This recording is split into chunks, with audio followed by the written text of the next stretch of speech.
We'll go ahead and he'll ask me the question. I'll give a 1 minute answer. And while I'm giving the 1 minute answer, what I want you to do is kind of try and grab a few key points out of it and just make a quick note. And then after I do the first 1 minute answer, we'll go through and we'll dissect what are the key points, what are the good talking points, what are the bullet points. And you can do them down underneath the question here. I've got a little space in there. Then we'll do another. I can type faster than I can write, so I'll probably. Yeah, that's what I figured. Yeah. I'm one of those people. Pass that over here then. Damien, do you have? I know you mentioned questions. Did you have anything that you wanted? I didn't prepare anything for today. Well, I'm sure we'll have more time after we get done with these questions. We can go through and. Yeah, everybody will come up with more now. Yeah, that's it. And try and. If you can, remember like some of the questions that have come up from some of the events that we've already had, because a lot of these questions are going to come up over and over again. So, all right, and so you're just going to stand there? I will. How do you propose to help the unemployed and the impoverished people that will be here in January of next year? Well, unfortunately, the fact that we have a lot of people who are unemployed, out of work, and having problems getting health care is nothing new to this district. What is new are the numbers that we're seeing. We're seeing over 10% of unemployment in Fort Myers. We're over the national average in pretty much the entire district. What we need to do in order to fix this situation is we've got to reinvest in the American worker. We've got to... this is what's going to kill me. We've got to invest in raising the minimum wage. We've got to find a way to bring high-paying wages to this area by diversifying the economy, and most importantly of all, from a federal point of view, is that we need to bring back a lot of programs that have fallen by the wayside. We need universal health care to make sure that small employers have an opportunity. To compete with the big employers, that full-time employment is available. It's going to take a combination of public and private interests working together to solve this problem. Okay, the last part of your answer was what you need to stuff in that 1 minute. We went, I think we went a little over time. I didn't get a real accurate start. But, can I ask the same question again and give you another? What I want to do is we're going to go through. Let's go through and dissect it, and then I'll do a second one. Okay. After we go through and we dissect everything. All right, that's good. Okay. So, and anybody just feel free to jump in with comments, observations. Don't be afraid of hurting my feelings. I want actual constructive criticism.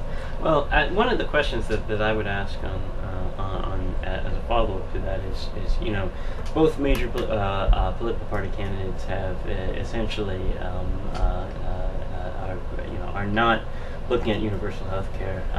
So regardless of whether it's McCain or Obama, that leadership, if universal health care is going to come about, is going to come about from the congressional and the Senate level. Right.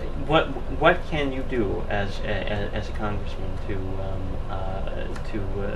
promote that idea of universal health care? How can you as a congressman keep that on in the national discussion? I was wondering that. Okay. Well, let's do that as another question. What I want to do is I want to kind of dissect the answer to this question, because one of the reasons it's good to have these questions up front like this, save that question, is because I generally don't know exactly what questions I'm going to get from any of these forums. So I want to kind of try and keep that mystery element there for the first question. Okay. So the answer that I gave, what were the key bullet points we had? I think the healthcare thing we need to stress, minimum wage. I need more specific information on the job creation stuff. Well, I put it. I obviously you mentioned healthcare, but there were 5 key points that you made, okay. And one is. What's new is the numbers we're seeing. When you talk about the problems of unemployment and of foreclosures, et cetera, it's not as though these are new things. But what separates them is that now we're seeing more and more people in these situations, and so that's a key point. And the other one is we've got to reinvest in the American worker. I think that's a great point. Most people are working people.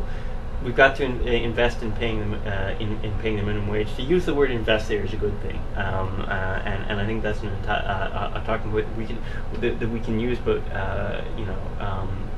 expand upon. And the question that raises is, where are we not paying the minimum wage, and is the minimum wage sufficient? Those are the two questions that come off of there. And then the fourth point is we need to bring back a lot of programs that have fallen by the wayside. What programs are we talking about? How much do they cost, et cetera, et cetera? Okay, on this, if I could refine this, I'm not crazy about that sentence there. This sentence here? Yeah.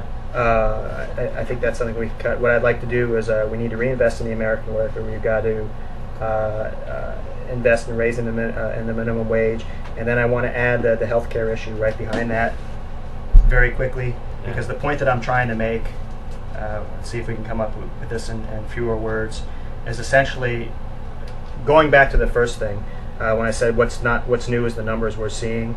I want to add that underemployment is the problem that we see here. Traditionally we didn't have really high rates of unemployment, but we've always had a problem with low-paying jobs and underemployment, and people not making a lot of money here. That was the point that I was driving at. A living wage? A living wage. That's living wage. We specifically had lost because of the building industry, but I visit a lot of small businesses when I was trying to sell MetLife, and the small businesses are really ripped. The proprietor is in there keeping his business going. Like a place as big as Jack's Market, they're advertising on TV and stuff, and it's like a middle-sized grocery store.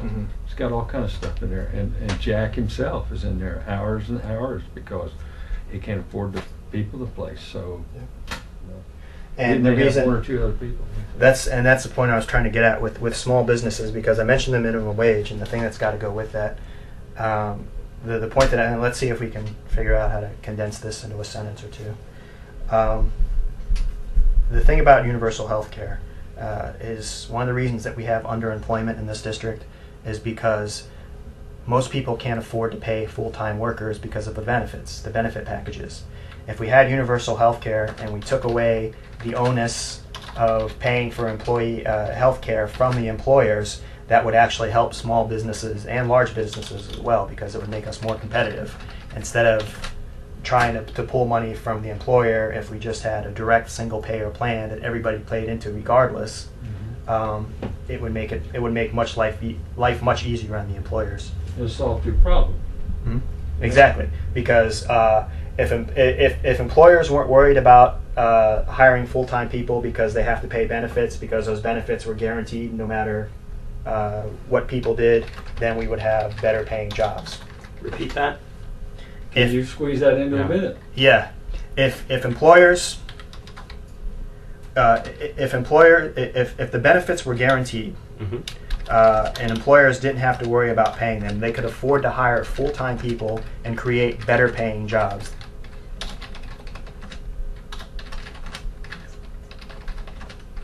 And that's the word is universal health care. You're going to use that word.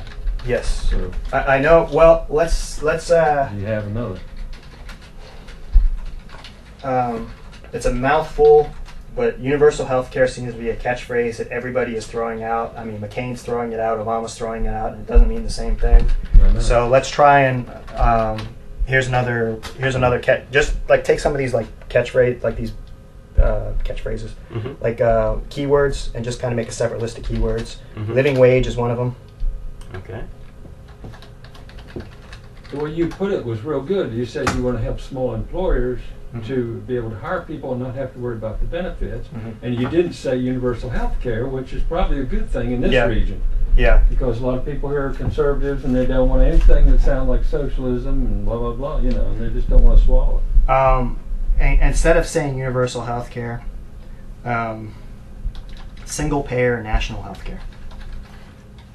That's good. Well, That's more specific. I know that's not going to go over big with a lot of anti-communist, socialist-minded people here, but I want to be specific on that because that is one of the main things that distinguishes me from all the other candidates.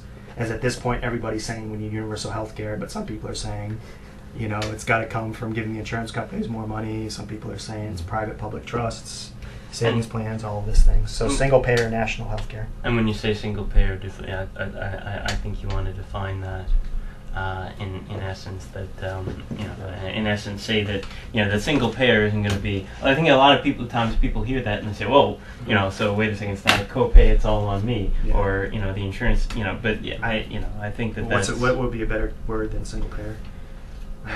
Well, you know, when you say that healthcare benefits are guaranteed,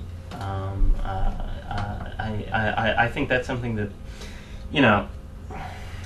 But again, guaranteed means different things to different Yeah. people. I want to make it clear what I'm talking about here. Yeah. The government could assume the premiums of the health care and then free up the employee and the employer and provide better health care. And that's the argument for the universal health care. That's one of the biggest arguments. And it's one that often gets neglected. The other thing, too, is this kind of goes to the question that Chuck wanted to ask, is the portability issue. I have, for example, I have a good friend. His wife has MS, and he works for 7-Eleven. And if he loses his job there's no way he'll ever get health care insurance anywhere ever again. And so he is basically an indentured servant to that company. He works, 7 days a week, 80 hours a week, because if he slips up and they find an excuse to fire him, which they'll look for when they have somebody that's drawing that much money off the health care plan. Okay, and with this type of insurance, you can still go to your own doctor of your choice. You don't Right. have to be in an HMO. You don't have to. You can go to any doctor. You don't have to go to the doctor. If we have a single payer national health care plan, every hospital and every doctor is covered by the same insurance under the same plan. You get sick, you call your doctor, you go to the another thing that this would cut down on is emergency room visits. Because if you're sick and you call your doctor before you get deathly ill, you can get medication or you can get antibiotics or whatever you need, and you don't have to show up. For instance, I don't have health care.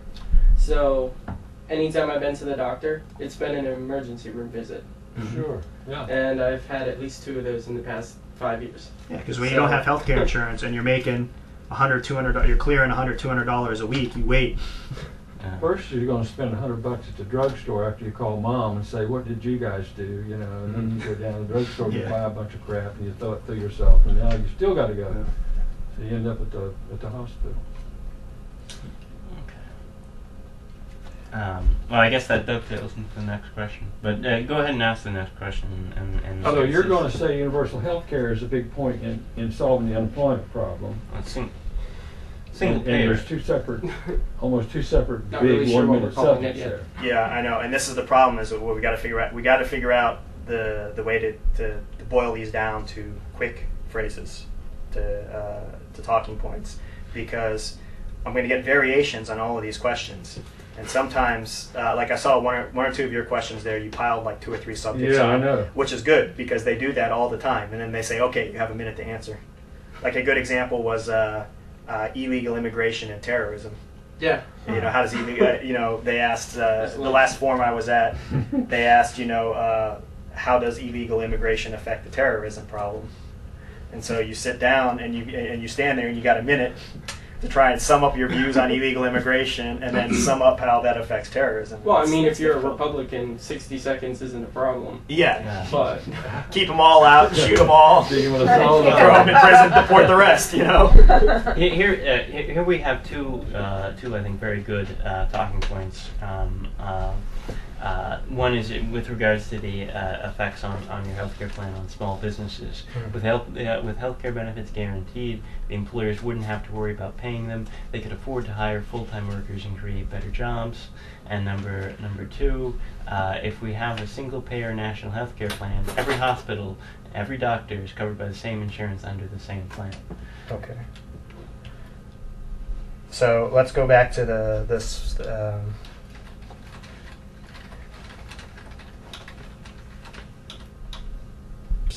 Well, and because his plan is really convoluted and is not going to work. And I think it's very important that you make note of the fact that both the Democrats and the Republicans, at least their major figureheads, Obama and McCain, are not supporting this single payer health care plan, and how if we're going to have effective health care in this country, the change has to come from a congressional level. Yeah, that's and the key thing to point out there is that the majority of the people in this country want single-payer universal health care coverage. The majority of physicians in this country have recommended a single-payer plan. So. Okay, but we got off on the second question here. I want to go back to the jobs question. Okay.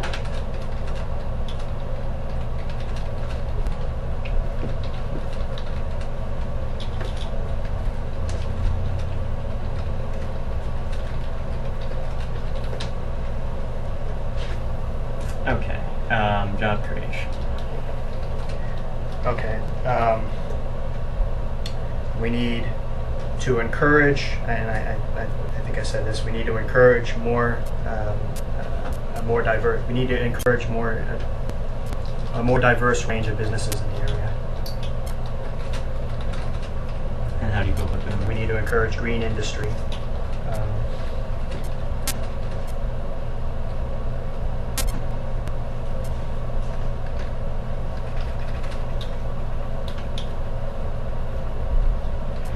Job creation is another one of those.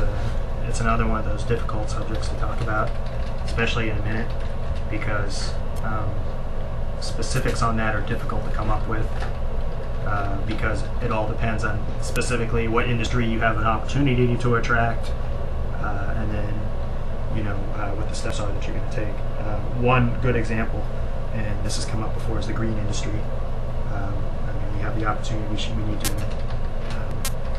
come up with incentives to encourage solar energy development. We're in the Sunshine State. This is the perfect place to get that industry going.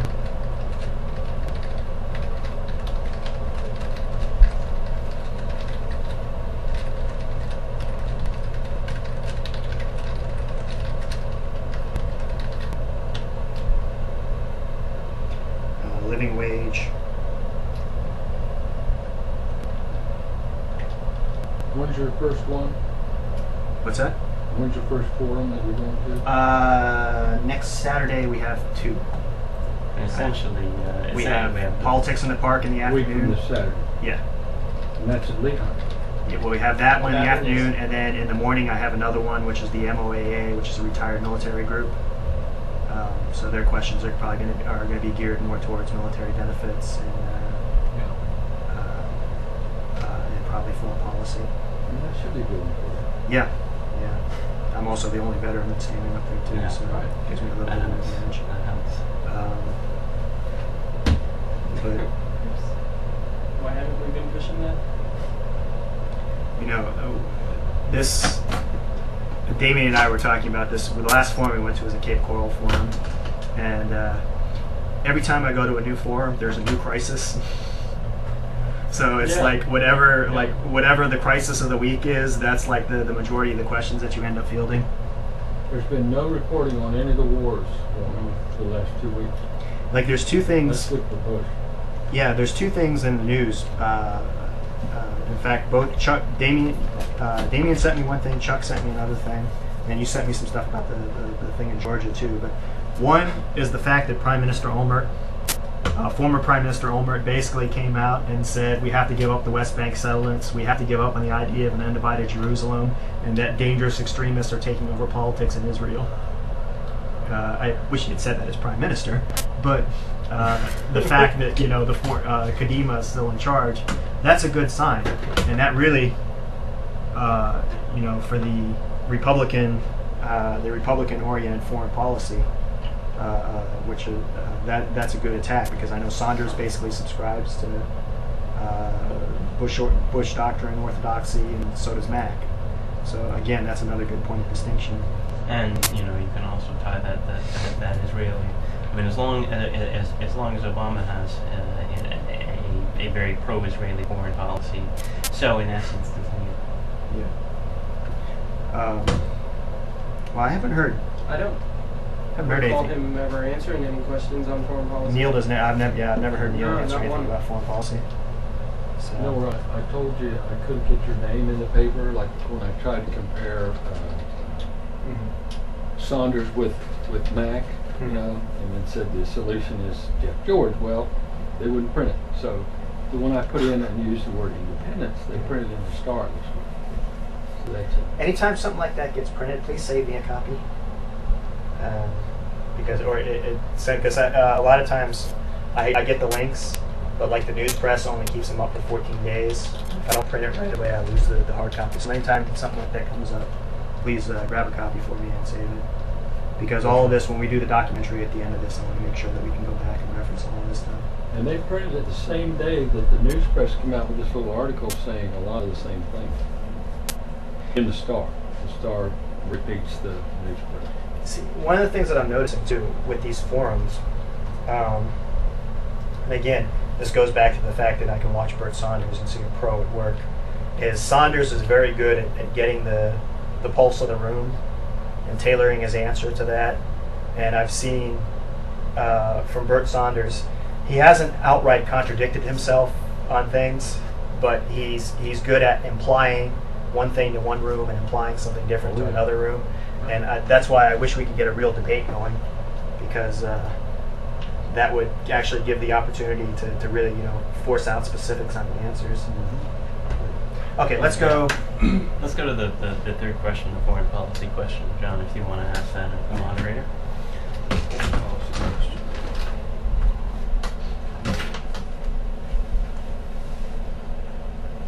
Okay, whoever becomes president in 2009 will have to decide what to do about Iran and the problem with Russia, Pakistan, the Al-Qaeda. How would you prefer to handle these troubles? The first thing that we have to do is we have to abandon the Bush doctrine of preemptive war. This is counterproductive. This is causing us more problems than it's solving. Negotiation is not the same as capitulation. There's nothing wrong with talking with everybody. That doesn't mean we're going to agree with their terms. In the case of Iran, I think if we actually talk to Iran, we would find that we could establish some common ground. We may not be able to get them to abandon their will to nuclear power, but we can at least ensure that they comply with international treaties on that subject. In the area of Pakistan, Pakistan is a country that preemptive war has gotten us into a particular pickle, because what we're doing in Pakistan is destabilizing the government of that country. And until we fall back from this idea that there is a military solution for every diplomatic and economic problem, we're not going to get anywhere in any of the problem areas around the world. Great. You got it in a minute. Nice.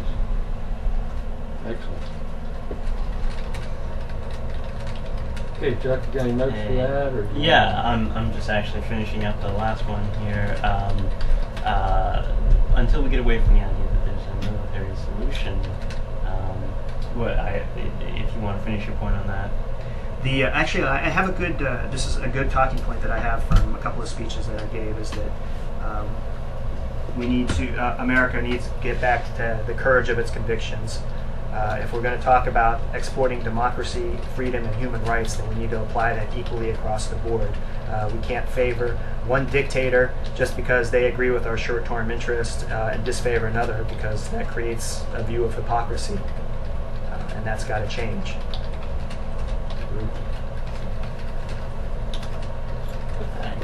This is your wheelhouse here. Yeah, and that's one thing I'm mildly frustrated about. Obviously, I'm frustrated about the economy going bad for the fact that it's going bad, but also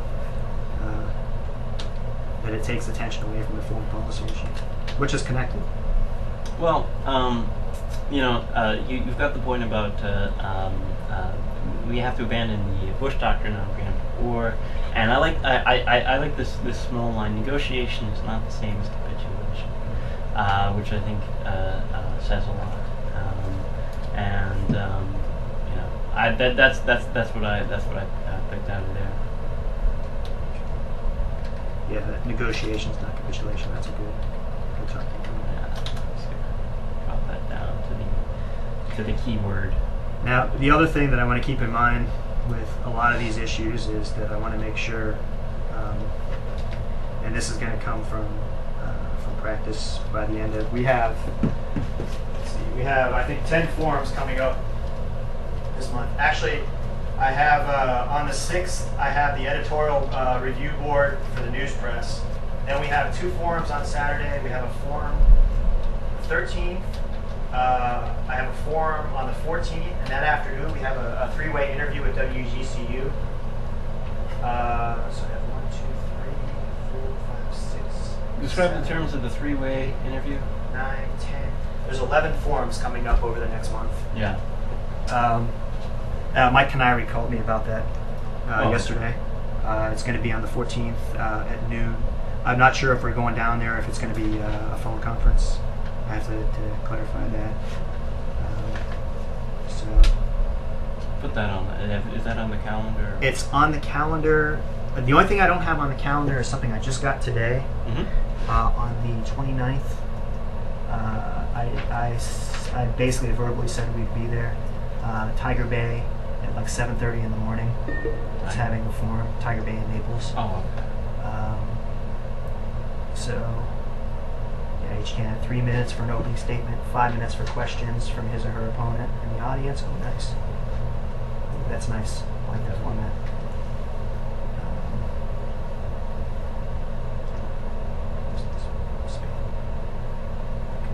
Yeah, that Tiger Bay forum is nice. That's going to be probably the last one, too. So far, that's the latest one. That's on the 29th. There's a couple of events that I have on there. They moved the Iran forum that EPEC is putting on from the 21st to the 22nd, so you know about that. So I will be able to make that now. It's on the 22nd. And then there is something else that I didn't have the time on. Oh, the First Baptist Naples thing. The First Baptist Church in Naples. I sent an RSVP card, but I haven't called them yet. And on the schedule, they had 2 different time frames for the debate. One was like 4 to 6, and then the other one was like 7 to 9 or something like that. So I think what they're doing is they're splitting up the offices, but they didn't have a specific time. But that's on the 25th. The supporters of the various candidates. Yeah, I think they're going to have to do that again this time, though, because we have that other forum in Cape Coral, and that's scheduled until, I think, 11 a.m., and then the forum, Politics in the Park starts at 11 a.m. So I already talked to Tammy Baker, and I told her to make sure that she had the congressional candidates towards the end so that we could all have a chance to get there. Oh, I see. Okay. Yeah, but the one, the Lehigh one was kind of a problem. Let's go to the next question. Yeah. Actually, I think I already sort of covered the preemptive war question there. So let's go to question number 5. John, if you want to give that one. Okay, candidates, how do you expect to deal with the Palestinian problem, with the territories, the refugees, and the integrity of Israel?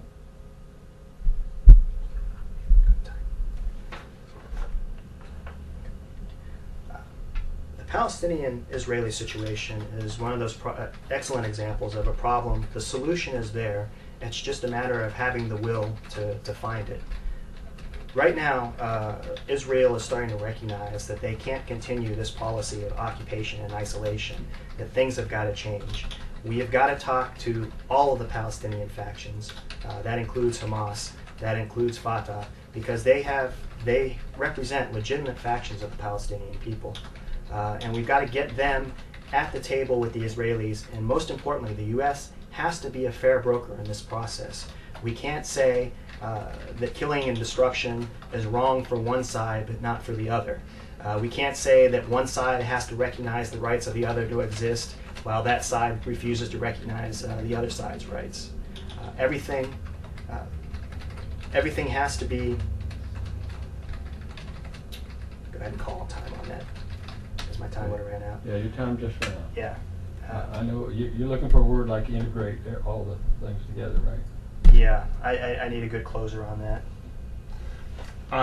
What I was able to pick up was we have a lot of good tight sentences on that. Not you don't have one that's like a catchphrase, but